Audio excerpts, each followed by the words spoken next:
¿Qué tal? Buenas tardes.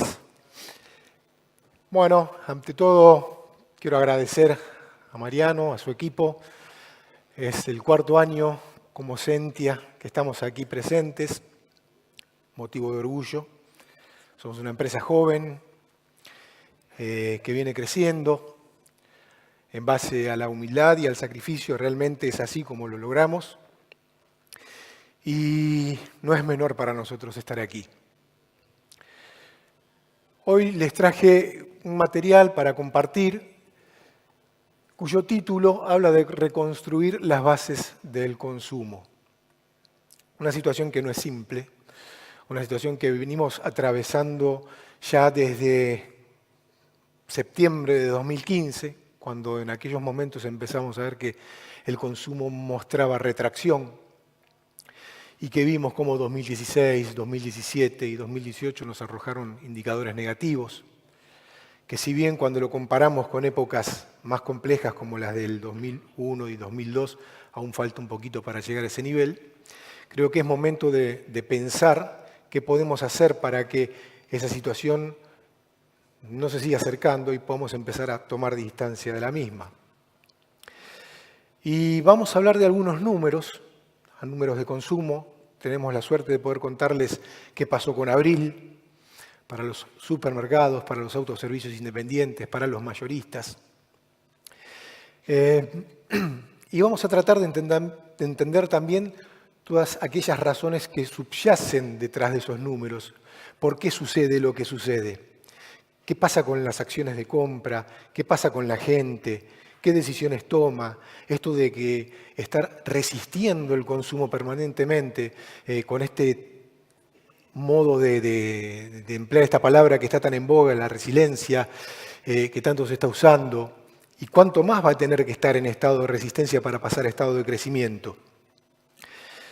En un año que no es un año más, es un año donde tenemos que elegir, donde la gente debe elegir qué tipo de país va a querer tener, donde hay realmente situaciones bien distintas y complejas, y cómo cada una de estas líneas puede afectar de mejor o de peor manera a lo que en realidad es la base de nuestra sociedad, que es el consumo básico. Lo vamos a ver con algunos datos de gente propiamente dicho para entender que lo básico, lo elemental, es el consumo masivo.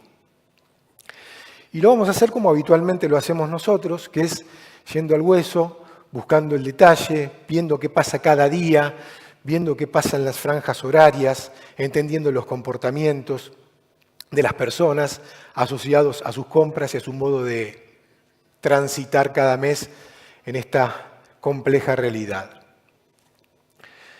Y lo vamos a hacer, como les dije, por un lado viendo el contexto y el consumo y qué datos nuevos tenemos para compartirles. Vamos a hablar de inflación y salarios, algo que tiene una relación estrechísima. Vamos a hablar de la compra y cómo se transforma la compra, cómo son los viajes, el surtido, las marcas, cómo están afectadas o no, las promociones. Vamos a terminar hablando también de algo que es muy complejo y que está también muy mediatizado como la ley de góndolas y que no es menor por todo lo que trae aparejado. Sobre contexto y consumo. A mí me parece que es fundamental entender este gráfico para poder interpretar mejor el consumo. Les explico sencillamente, las líneas naranjas son las líneas de consumo, la línea roja es el índice de confianza del consumidor, la línea verde es la línea de ingresos y la línea azul es la de inflación. Lo que nos está pasando en los últimos periodos es que se está generando una brecha muy parecida a la que tuvimos en 2016, donde el salario pierde en manos de la inflación. Vemos que se repite aquí y definitivamente las barras naranjas muestran esta retracción en consumo que obviamente es normal que así sea. Cuando que vamos a ver datos de personas y sus ingresos, la gente tiene ingresos realmente muy acotados y esto impacta directamente. Y cuando hablamos del consumo masivo, hablamos de lo más básico, lo repito y lo voy a seguir repitiendo siempre, que es a lo que accede la mayoría de nuestro país. Tengamos presente que somos un país precisamente no rico, somos un país pobre. Nosotros esto lo cruzamos y tratamos de analizarlo cuando miramos qué ha pasado con las tarifas, qué ha pasado con la movilidad de la gente, y todo eso afecta indefectiblemente el bolsillo. Y hay una ecuación que decimos, mayor tarifas con mayor incremento de precios, menor consumo. Piensen que para empezar a hablar, la gente destina el 25% de sus ingresos nada más que para moverse de su casa, para ir a trabajar, para que los chicos vayan al colegio, para que se compren algo. Así arranca, menos 25%. No es menor entonces ver una noticia como la que salió el domingo en tapa en La Nación, donde el gobierno busca paritarias que al menos igualen la inflación. Esto es fundamental para que las líneas que vimos antes se acerquen y el consumo responda. Ahora bien, el consumo, también lo vamos a ver después, si bien está en caída en casi todas sus o en todas sus familias, hay algunos sectores que muestran algunos datos positivos y tienen que ver con la coyuntura. Quiero hacer un paréntesis y explicar un poquitito esto porque si no, no se llega a interpretar del todo qué significa salario medio de individuo y qué significa ingreso medio de individuo. El salario medio de individuo es aquel que es asalariado, es todo aquel que tiene un ingreso en blanco. El salario medio de individuo es todo aquel que tiene un ingreso, sean blancos, sean negros, sea un plan, etc. Por eso la distancia entre uno y otro. Estamos hablando de 12 millones contra 27 millones. Imagínense que el salario mínimo es 12.500 y para que este número sea este, es mucha más gente la que está más cerca de esto que de esto. Y así están los resultados de abril. Les pido que no miren farmacias, que farmacias es hasta marzo. No pudimos llegar a correr el proceso para tener este dato actualizado del primer cuatrimestre. Mayoristas, autoservicios y self-cadena sí son datos de abril. El acumulado del canal self-service, que suma tanto a las cadenas de supermercados como a los autoservicios, en el acumulado está 7,1% negativo. 3,6 y 8,8 respectivamente, cadenas y autoservicios, y en el acumulado menos 4,7 y menos 9,2 respectivamente, el acumulado anual. No es menor el dato de mayoristas, que está contra abril del año pasado 11,5 negativo y que acumula 9,4 puntos de caída en el acumulado anual y que guarda una estrecha relación con lo que sucede con el autoservicio. Imaginemos que si acá pusiésemos el almacén de barrio, ese dato sería tal vez menor aún que el de los autoservicios. Ahora vamos a tratar de interpretar esto y qué es lo que sucede y qué es lo que subyace detrás de todos estos números y cómo la gente actúa en consecuencia, porque nos vamos a meter un poquito a entender a partir de los diferentes ingresos cómo compra la gente y de qué manera optimiza y resiste esto que decía antes, el consumo. Nosotros basamos nuestra metodología en el análisis de tickets de compra y analizamos cada mes más de 60 millones de tickets de compra. Analizar un ticket significa poder ver qué pasa cada día de la semana, poder ver qué pasa cada franja horaria, ver qué pasa en el 100% del negocio, hablo específicamente de supermercados en este momento, es decir, desde la leche hasta un mueble, con un alcance nacional, y cómo hace la gente para ir a buscar sus productos, cómo son los viajes, si son distintos dependiendo de los ingresos, cómo es la situación de las marcas dependiendo de los ingresos, y qué pasa con las promociones, de lo que vamos a hablar especialmente. Y podemos hablar de que hay distintas estrategias según el nivel de ingresos, ubicación geográfica, edad, género. Es muy, muy notorio esto. Esta pirámide es una pirámide de ingresos con la cual nosotros basamos todos nuestros análisis. Si entendemos esto, entendemos todo lo demás. Si no, estamos cometiendo un error. De hecho, a las empresas vivimos diciéndoles, interpreten esta pirámide para poder tomar decisiones más acertadas. Y agrupamos de los 8 rangos de ingresos, del menor al mayor, en 3, en alto, medio y bajo. Y decimos que el 70% de la gente se concentra en los ingresos bajos y hacen el 52% del consumo.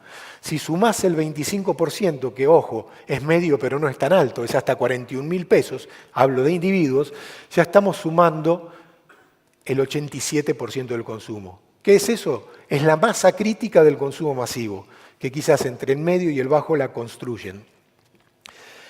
Y bueno, estos son los porcentajes, ese 14,5, 8,5 y 5 son los miles de pesos que gastan por mes en consumo masivo empaquetado, todo lo que tiene código de barra, dejemos de lado productos frescos de venta al peso, dejemos de lado frutas, verduras, pescadería, panadería, concentrémonos en lo empaquetado y así es la canasta, el gasto que hace cada uno de estos segmentos. Tengo poco tiempo, me tengo que apurar. Y estos son los tipos de viajes que realiza la gente. Agrupándolos en 4, hay monocompras, que significa que son compras que toman 1 o 2 productos y no más, hacen el 25%, rápidas el 22%, medianas el 29% y grandes el 24%. Pero veamos bien que en las monocompras, las pequeñas, los niveles más bajos retraen su manera de comprar en ese tipo de acción de compra, mientras que el alto crece en las grandes y el bajo cae en las grandes. Por lo tanto, no es todo tan parecido. Y si bien parecen ser números pequeños, más 1,2, menos 1,8, son números que mueven muchísimo volumen. Por otro lado, estas son la cantidad de unidades que mide el bajo y el alto. Hablo de los niveles bajo y alto. Dejé de lado el medio por un rato. Casi 17, 14 unidades. 17% el gasto mensual en promedio mayor, el nivel alto, 11% el gasto mensual en promedio para los niveles más bajos. Marcas. ¿Qué pasa con las marcas? En primer lugar, las vemos como un total. Y vemos que las marcas líderes pesan aproximadamente un 60%, y es un número que se mantiene por lo general estable, y también sucedió en la crisis del 2002. Pero hay un crecimiento de los precios cuidados, hay un crecimiento de las marcas B, de las marcas C y de las marcas propias, especialmente de las marcas propias. Y no quiero dejar de hablar de lo nuevo, que es productos esenciales, que ya esos productos, los que estaban o bien los que reemplazaron a los que no estaban, vieron que eso sucede, pesaban en enero 0,65 sobre el total de la canasta, y ya empezaron a crecer antes de lanzarse el programa, llegando a estar 85 y ahora 90. Pero ¿saben qué? Ya pesan en 10 días, lograron un 20% más de volumen de lo que habitualmente vendían. Por lo tanto, son programas que generan atractivo hacia la gente, especialmente hacia la gente de más bajos recursos. Y así lo vemos cuando separamos de nuevo en alto y medio, cómo pesan más las marcas en los niveles altos y un poquitito menos en los niveles bajos. Pero ojo que no pesan tan poco menos, 49,7 y 53,4. Las marcas premium también un poco más en los niveles más altos y precios cuidados, marca propia, marca C y marca B, un poquitito más en los niveles bajos, pero que también son tomadas en cuenta por los niveles altos. Entonces, lo que nosotros decimos, que una vez que se estabilice el consumo, la batalla se va a dar en la presencia en el ticket, que es un índice que medimos permanentemente nosotros. ¿Cuál es el índice de presencia de una categoría en el ticket? ¿Cuál es el índice de presencia de una marca? ¿Cuál es el índice de presencia de un ítem? Eso nos marca cómo nos va o cómo nos puede ir. Y llegamos a las promociones, que siempre son criticadas, que no siempre son ciertas, que son engañosas, etcétera, etcétera. Sencillo. Cuando tomo o cuidado personal o tomo el caso de bebidas, visto desde el volumen, visto desde la participación de mercado de un producto, cuanto más descuento hay, más volumen vendo. Volumen que si no tuviese la promoción no se generaría. Y el post-promoción mantiene una estabilidad relativa, no es que estoy estoqueando, el volumen se sigue manteniendo. Lo mismo me pasa con el share. Logro más share, pero mi share habitual se mantiene relativamente parejo. Por lo tanto, las acciones de descuento que se activan en los supermercados son fundamentales al momento de que la gente pueda comprar. Este señor, que no soy yo, aunque dicen que se parece mucho, habla de esto, habla de crecimiento. Y hay algunos ejemplos para el crecimiento. El e-commerce, la alimentación saludable, la marca propia, que vienen mostrando síntomas positivos. Y ya me paso por muy poquito para terminar, y me apuro, y me voy a lo que está en boga y en boca de todos, que es la ley de góndolas. La ley de góndolas propone generar modificaciones en lo que hoy todos conocemos como implantación en una góndola y poner límites a la participación de productos en ella. Esos límites no se condicen con la participación de mercado que va a tener cada producto. Eso significaría que la gente no va a tener el producto porque va a quebrar inevitablemente cuando pongan otros productos que tal vez no se vendan y que sean de pymes, cuando que en realidad ya existen productos de pymes. Más del 90% de las marcas propias las hacen las pymes. Hay productos regionales que todas las cadenas en las áreas del interior del país los venden. Puede pasar lo de la crisis del 2002, donde se pusieron un montón de productos de bajo precio, de marcas desconocidas para fomentar consumo y productos más económicos para la gente. A los 6-7 meses la gente volvió a la marca. No en vano pesan lo que pesan las marcas cuando el 70% del consumo lo hace, el 50% del consumo lo hace el 70% del nivel más bajo. ¿Qué riesgos tengo? Que tenga que reestructurar, que tenga que quitar gente, repositores, que la industria tenga que sacar camiones, que tenga que sacar trabajo a ese gremio, que la reposición sea parcial, que haya espacios vacíos en las góndolas. Sinceramente, es el riesgo mucho mayor que el beneficio que están buscando. Es muy probable que lo que estamos pretendiendo lograr nos dé como resultado lo inverso a lo que buscamos.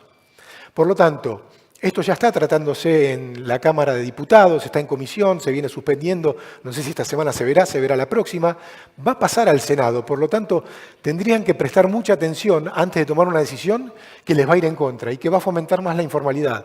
Solamente el supermercadismo, como primer empleador del país, cada punto que recuperase de la estructura de la demanda versus los otros canales significarían al menos 3.300 millones de pesos más de recaudación que hoy no existen. Y si ponemos en juego eso y bajamos, en lugar de lograr esto como incremental, lo tiramos para el otro lado, es muy complejo y creo que en gran medida tiene que ver con la falta de claridad y de entendimiento de lo que están hablando. Yo por eso, con un espíritu constructivo, propongo a quienes están discutiendo esto, que son por lo menos 4 fuerzas políticas, revisen lo que quieren lograr porque se van a equivocar. Les agradezco y me pasé un poquitito, pero no tanto. Que estén muy bien.